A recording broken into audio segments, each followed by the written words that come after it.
Bismillahirrahmanirrahim. Assalamualaikum warahmatullahi wabarakatuh. Syukur alhamdulillah kita bisa berjumpa lagi di channel ini. Sholawat dan salam selalu dan tetap tercurahkan kepada junjungan kita Nabi besar Muhammad SAW. Allahumma sholli ala Sayyidina Muhammad wa ala ali Sayyidina Muhammad. Harapan dan doa saya, semoga saudaraku semuanya selalu diberikan kesehatan, dilapangkan rezekinya, diampuni dosa-dosanya, dan dipanjangkan umurnya. Amin, amin, ya rabbal alamin. Sahabat beriman yang dirahmati Allah, mungkin kita semuanya pernah bertanya kepada diri sendiri, mengapa hidup kita seolah susah, rezeki terasa sangat jauh. Kesusahan demi kesusahan datang silih berganti, seolah hidup ini tidak berpihak pada kita.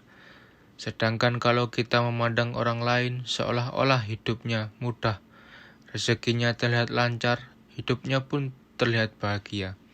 Lalu muncullah rasa iri yang dibarengi dengan pemikiran negatif, sehingga kita memandang curiga kepada orang lain tersebut adalah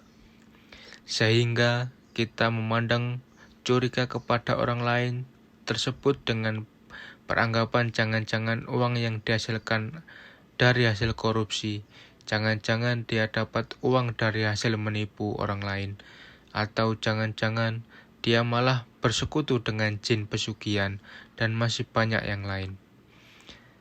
Hilangkan sifat iri ini dalam diri, dan mari sama-sama kita mengoreksi diri masing-masing untuk mengetahui apakah kesusahan demi kesuksesan yang datang kepada kita termasuk kurang lancarnya rezeki yang datang kepada kita karena ulah kita sendiri. Padahal kita tahu Allah Subhanahu wa Ta'ala tidak akan menganiaya hambanya. Allah Subhanahu wa Ta'ala senantiasa mempermudah jalan hambanya. Tapi kenapa masih saja seolah-olah rezeki sulit datang kepada kita? Sahabat beriman yang dirahmati Allah, perhatikan 9 hal yang akan saya sampaikan. Siapa tahu masing-masing dari kita masih ada yang melakukan hal-hal berikut ini. Yang pertama, apakah kita masih melakukan kemusyrikan atau berbuat syirik meski hanya dalam hati? Yang dimaksud syirik adalah menyekutukan Allah Subhanahu wa Ta'ala dengan sesuatu bisa benda, tempat, manusia, dan lain sebagainya. Satu contoh seperti ini. Ayo kita percaya bahwa rezeki yang datang kepada kita adalah karena kita mempunyai benda keramat, mempunyai petuah mendatangkan rezeki. Padahal rezeki hanya datang dari Allah Subhanahu wa Ta'ala melalui apa yang dikehendakinya. Apabila rezeki datang melalui seseorang, berterima kasihlah kepada Allah Subhanahu wa Ta'ala dan bersyukurlah kita dipertemukan oleh Allah Subhanahu wa Ta'ala dengan orang tersebut. Dan bukan beranggapan yang memberikan rezeki adalah si fulan, kalau tidak karena si fulan saya tidak bisa apa-apa. Jadi jangan seolah memuja-muja si fulan yang mampu memberikan rezeki kepada kita semuanya. Berterima kasih boleh-boleh saja, asal tidak terlalu berlebihan. Yang kedua, perhatikan sholat kita. Misalnya, sekarang kita hanya mengerjakan sholat 3 waktu, mulailah melengkapi menjadi 5 waktu. Misalnya masih malas, paling tidak tambah 1 waktu, kemudian di hari berikutnya tambah 1 waktu lagi. Dan jika sudah lengkap 5 waktu, pertahankan dengan cara bersegeralah menunaikan kewajiban saat terdengar panggilan azan.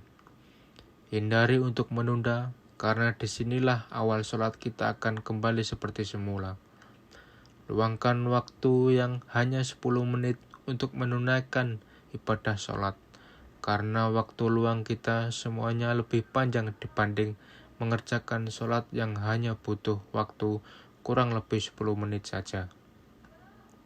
Lalu yang ketiga, hindari sebisa mungkin menyakiti hati orang tua kita. Apabila kita pernah berbuat salah atau mengucapkan perkataan yang menyakiti orang tua, mulai sekarang bangunlah dan meminta maaf kepada orang tua kita, karena ridho Allah Subhanahu wa Ta'ala ada pada ridho orang tua juga. Lalu, bagaimana kalau orang tua kita sudah meninggal, sedangkan kita pernah menyakiti hatinya dan belum sempat meminta maaf? Paling tidak, doakanlah mereka dengan doa yang baik dan meminta maaflah kepada Allah Subhanahu wa Ta'ala, karena sesungguhnya Allah Subhanahu wa Ta'ala Maha belas kasih kepada hambanya. Yang keempat, apakah kita memakan harta yang bukan hak kita? Dalam hal ini sangat luas dijelaskan, namun saya contohkan yang mudah saja. Dari setiap rezeki atau kekayaan yang kita dapat, ada hak dari fakir miskin, termasuk anak yatim piatu, yakni 2,5% untuk kita.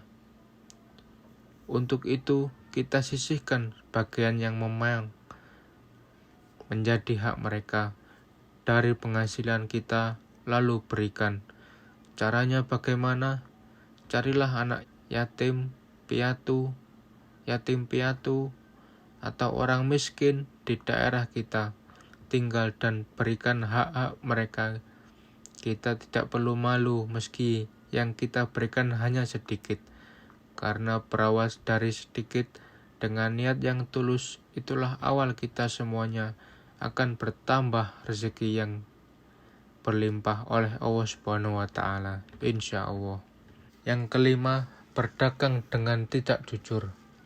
Apabila kita hendak melakukan jual beli, hendaknya tidak mengurangi takaran.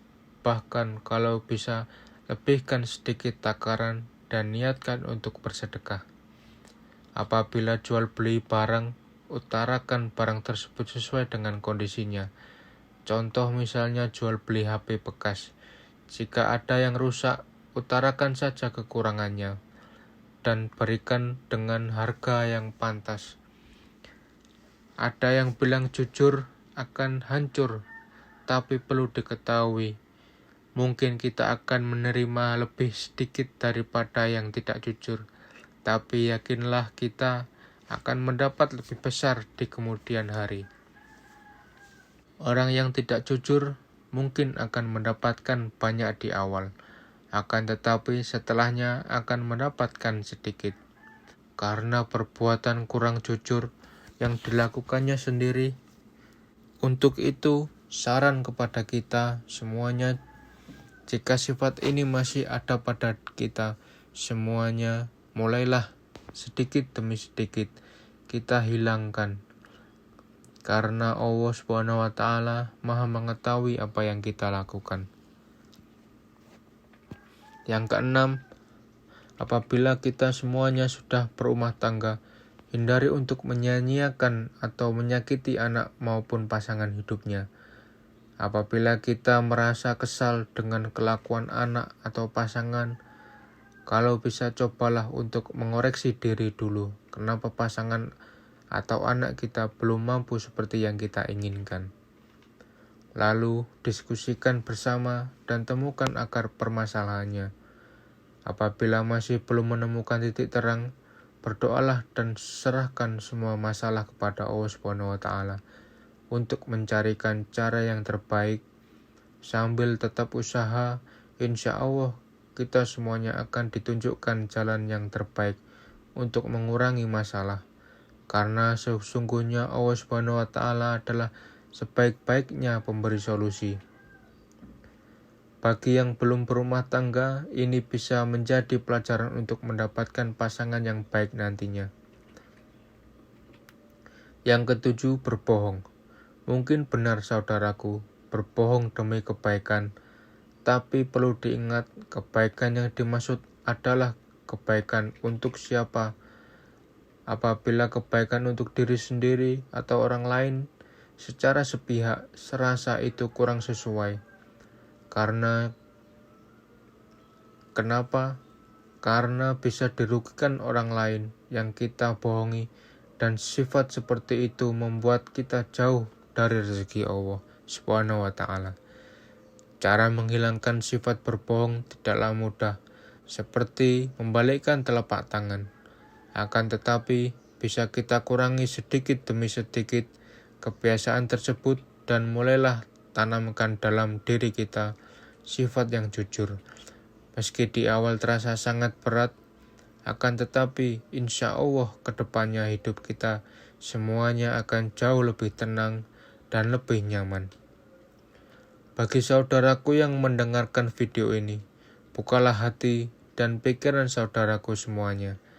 Ketika pasangannya ingin mulai bersikap jujur, hindari urusan yang menyalahkan. Hindari untuk saling menyudutkan pasangan, dukunglah dengan perkataan maupun perbuatan yang baik. Dan mulailah untuk saling memaafkan. Insya Allah akan mendatangkan rezeki yang luar biasa dari Allah Subhanahu wa Ta'ala. Yang ke-8, memerintahkan atau berkuasa dengan sewenang-wenang. Maksudnya adalah apabila sedang menduduki jabatan penting atau menjadi pemimpin dalam rumah tangga, hindari untuk menyalahgunakan kewenangan demi kepentingan pribadi. Kalau dalam jabatan, saya contohkan memudahkan urusan orang lain dalam hal korupsi atau menipu. Seperti yang sudah saya katakan di awal, mungkin akan mendapatkan harta kekayaan yang banyak. Akan tetapi, pada akhirnya akan menyebabkan banyak masalah, baik dalam rumah tangga maupun dalam hal kesehatan. Dan bagi para pemimpin rumah tangga, hindari menyalahgunakan kewenangan dalam rumah tangga. Misalnya adalah menjadi pasangan atau anak layaknya pembantu rumah tangga. Perlu diketahui, pasangan maupun anak adalah partner dalam mengarungi samudra kehidupan. Untuk itu, libatkanlah mereka dalam memberikan pendapat selama pendapat itu baik dan tidak merugikan orang lain. Penyebab rezeki kurang lancar yang terakhir adalah pelit dalam pengeluaran zakat atau bersedekah. Sifat ini memicu kerezekian kita semuanya menjadi sulit. Di dalam ini saya mengatakan hukum alam itu berlaku. Maksudnya adalah apabila kita mempersulit mengeluarkan sedekah yang menjadi hak mereka, maka Allah Subhanahu wa Ta'ala pun akan mempersulit rezeki yang akan datang kepada kita. Mungkin ada yang bertanya, katanya Allah Subhanahu wa Ta'ala sangat luas memberikan rezeki. Kenapa kita dipersulit untuk mendapatkan rezekinya? Sebelum bertanya seperti itu, saya minta untuk tanyakan pada diri saudaraku semuanya. Karena Allah Subhanahu wa Ta'ala berdasarkan prasangka dari hambanya, jika hambanya mempermudah urusan orang lain dalam hal kebaikan, insya Allah Subhanahu wa Ta'ala pun akan mempermudah hambanya keluar dari segala kesulitan. Ada pepatah yang mengatakan, apa yang kita tanam, itulah yang kita tuai nanti. Sahabat beriman yang dirahmati Allah, itulah 9 penyebab utama kenapa seolah rezeki yang sangat sulit datang kepada kita. Untuk itu, bagi saudaraku semuanya yang mendengarkan video ini, mulai sekarang dan seterusnya, hindari dan tinggalkan sebisa mungkin 9 hal-hal tersebut.